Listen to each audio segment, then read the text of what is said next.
Okay, this is the first part of, uh, of today's assignment.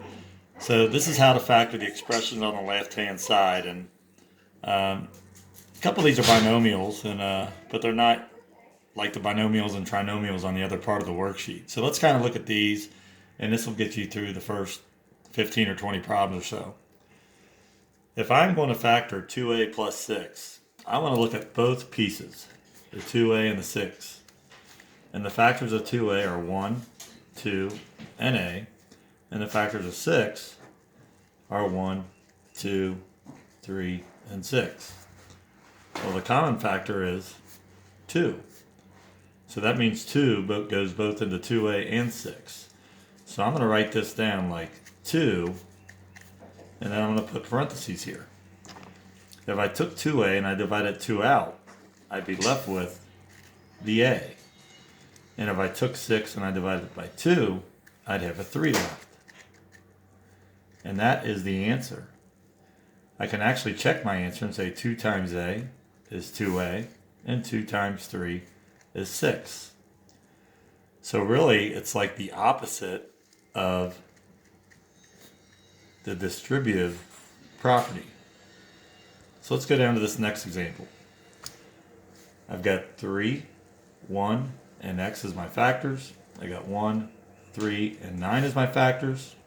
The greatest common is 3. And 3x, after I divide the 3 out, would be x. And 9 divided by 3 would be 3. Once again, 3 times x is 3x. 3 times 3 is 9. In this example, my factors are 1, 2, 4, x, and x squared. Over here, I got 1, 2, 4, 8, x, and y. Well, the greatest common factor is 4. So I'm going to put my 4 outside. And they both share at least an x. They both don't have a y, and they both don't have an x squared. So what's left over is, if I took the 4x squared and I divided it by the 4, I'd have 1. X squared divided by the x would be x. 8 divided by the 4 would be 2. And since I took the x out, I'd still have a y there. Final answer, 4x times 1x plus 2y. Last problem.